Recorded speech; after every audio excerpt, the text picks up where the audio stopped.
So as this is my second day at YIT, I can't much tell you about it, and my dia set or slide set is in Finnish for this international event. So maybe we just move forward to the correct topic of today.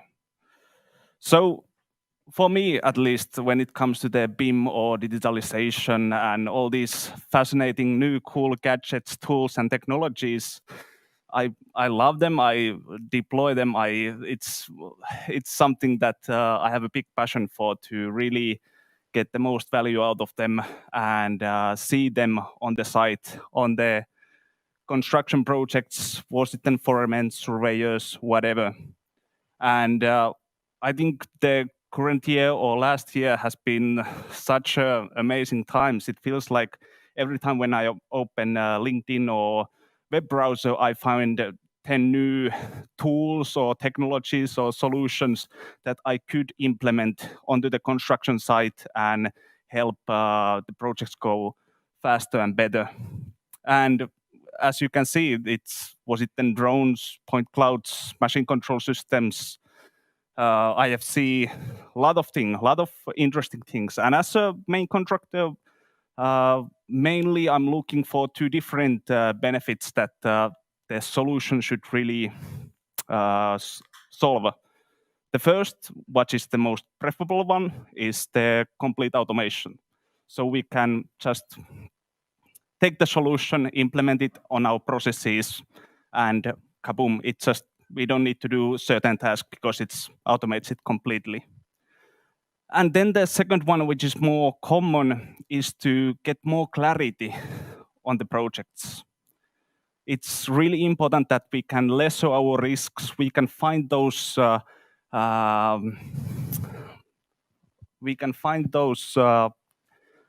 problems from the designs or any other thing onto the site, so we can pre-plan and prepare for them and fix them before they become a costly issue. But as a really big enthusiast of BIM and all these digital solutions, the end result becomes like this. Aki, from your project, how many tools did you have in on use for the site? 7, 8, maybe 10. Yeah. So that's the situation of today. We have 10 different products. We may get consults, we may get people who just fresh from school, we get professionals who know the traditional way, and now we have a challenge that we need to somehow use these cool new gadgets and tools and solutions that really help and have a proven track record, and we have these people who really need to get inside. Yeah, my English is today the best. To really learn and get the practices deployed.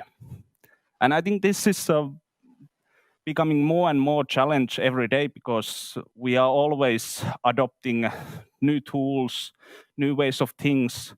But the big challenge then comes when it goes to the production. How do we deploy something like this to every person on our construction sites? And that's something that we probably never solve completely, but that's something that we really need to figure out.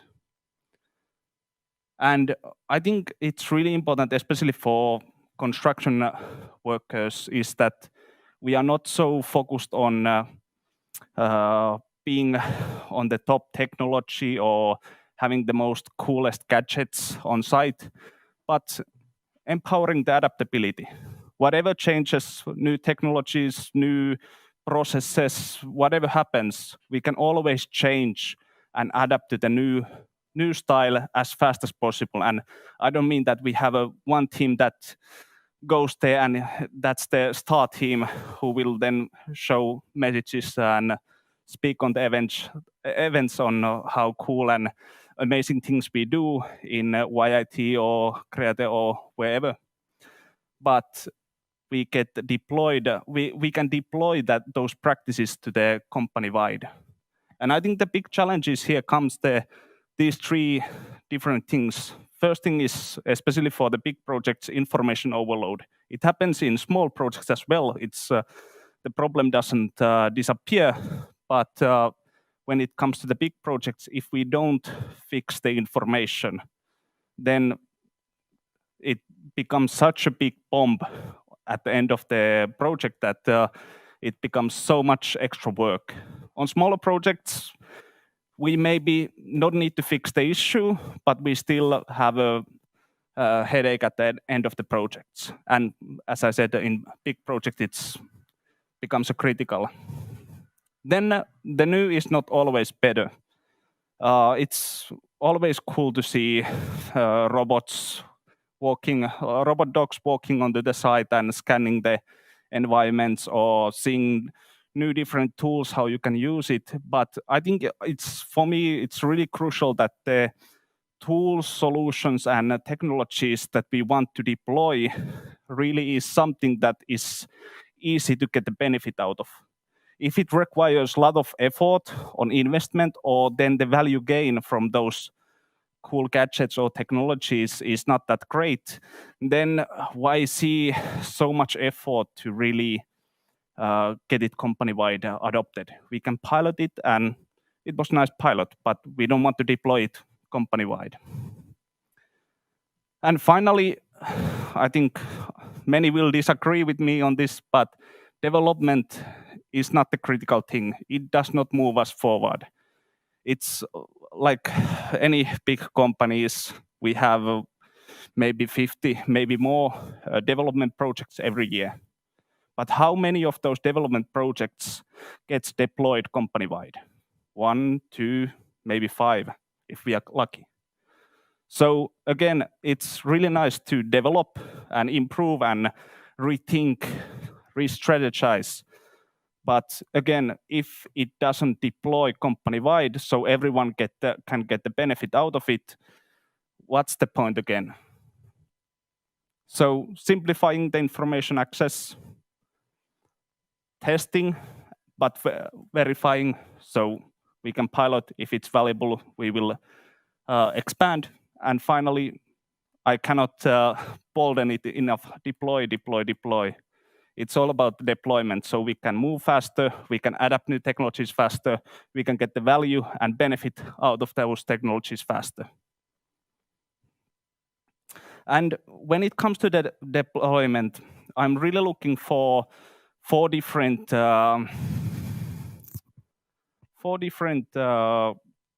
key things when it comes to building the manuals or processes or whatever. So the first thing is that everyone who is utilizing different tools, was it then like point clouds, they really need to understand the file formats and how they can use them. It's very common, even DVG file. When you go to some small site and show them DVG, they don't know what it is, how they can utilize it. They just, can I get PDF or print DVG? I don't even have any software to open that. Then the ability to really produce the raw data in the level of benefit. Again, that it's not just we have some outsourced service. Let's say surveying is quite common thing to outsource. And if we don't have the ability to really produce the surveyors' data and benefit from it, then it's somewhere over there we don't have any control of it, but let's hope everything goes well. And then can happen or cannot happen that there comes problems. And then finally, again, deployment. I say that often in this presentation, but again, it's not about that foremans or project managers or even site engineers is using the technology. The full value is that everyone collaborates interoperably and really gets the full value of BIM or digital tools. It's not just that we give it on the few people because it's easy to deploy and those people are not changing or anything like that during the project. So we just focus on those people. We should focus on excavator drivers, workmen, everyone. And finally, the maintain the data. I see this really often in projects that I participate in, that we have all these processes, we have manuals, we have all the ways that we deploy something onto the projects. We start deploying, we teach everyone how to use different tools, how to benefit from them, how to produce the raw data. And it's, let's say in 2-3 months, start of the project, we have deployed. Everything is working smoothly, we are doing good job, we get the benefit out of the BIM and digital tools, and everything looks like, hey, this is a dream team, everything goes super great.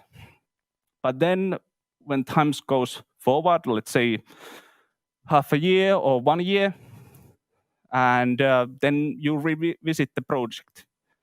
There's people have changed, it has increased the construction crew site, the new people hasn't been taught or deployed these practices, and information management and all these different things starts to crack in. There starts to become a problem. Only few people know how to utilize these things, and the majority is like they haven't even heard of it.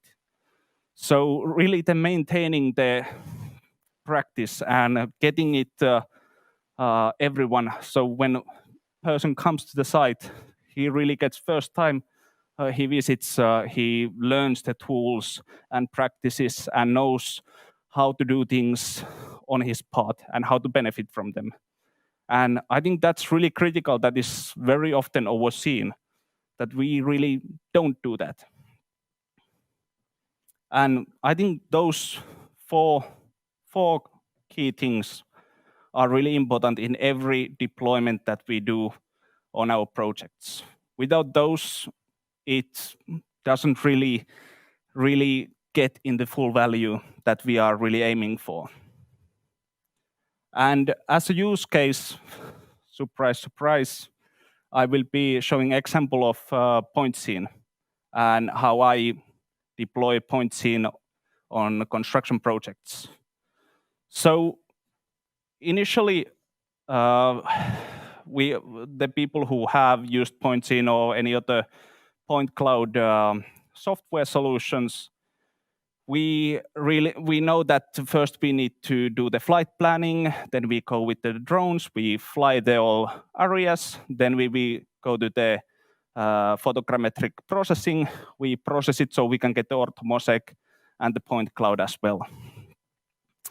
And then after that, we will put it on the Pointscene where foremen and project managers and civil engineers can benefit from it. And usually if you want to deploy Pointscene and you are starting to teach the whole process of producing and all these small little tasks that you need to do before you get the value, the people usually don't want it, or they turn away, or they say, that's above my pay grade, I don't want that. But when you do the process yourself, you start that you do the, let's say, boring work, and just put the images and documents onto the Pointscene and start with that. Hey, here you can see, you can do the project planning in here, see on the 3D, see on the 2D with the DVGs, do the traffic control planning really easily. No need to start finding old PDFs where you start drawing top of it. Doing the quantity controls, no need to start looking for the receipts for the truck drivers. Yeah. And start with the value first, get them intrigued.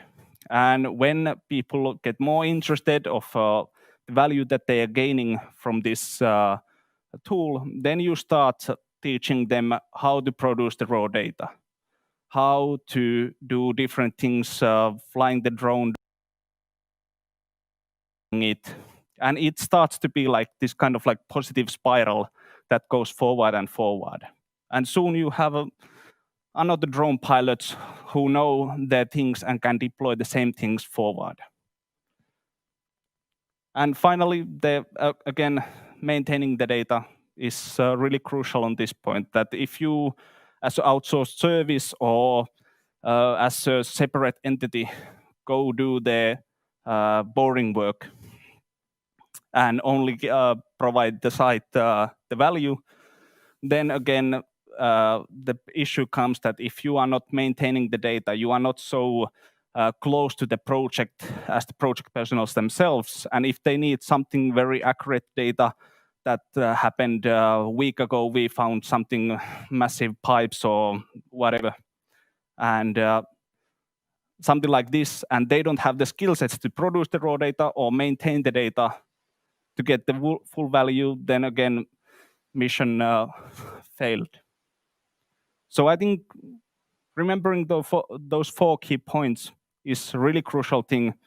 And what I showed earlier about a lot of different tools and products and so on that normal work site really needs to know, I think one of the key values of Pointscene that I think someone spoke earlier today is the integrations.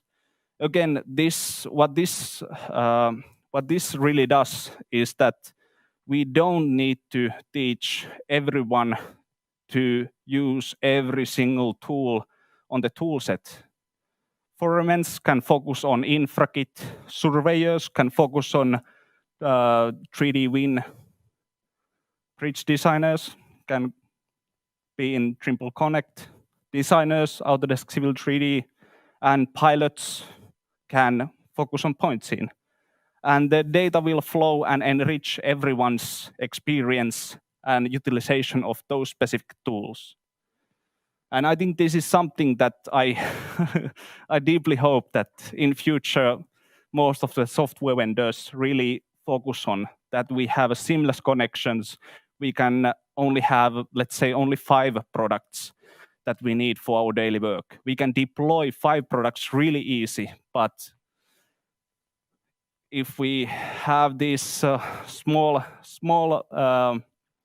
areas that you just need to use their service in one place, then it becomes our work really difficult. I think that's it. Thank you. Yes, thank you, Jero. That was awesome. Awesome summary for the like visiting keynote speakers, and summarizes sort of everything that we are sort of here for. So a big thank you for the presentation. So you have been working with the construction people and construction employees for some time already. So what do you think is the sort of the first thing that they get the inspiration from? The construction workers. Yeah. Well, most of our motivation comes from laziness, right? If we don't have to do the heavy thing or boring thing, it's better, right? Okay, so if somebody else does the sort of the boring thing, or you make a system that does sort of the most of the boring stuff, and you just deliver the benefits to everyone, so maybe that's the. But that's about the like if the software offers fully automation, that's the dream. But again, that's something that is maybe in the future. It's still we need to do the boring and hard work. That's very true. So what do you think? You have now joined YIT, and your company slogan is "Together we can do it." So if you think about today's speakers and today's keynotes, do you think we can do it? For sure. Teamwork is the dream work, right? Yeah. Very good. You're a slogan machine. So yeah. So thank you, and let's give one round of applause to Jero as well.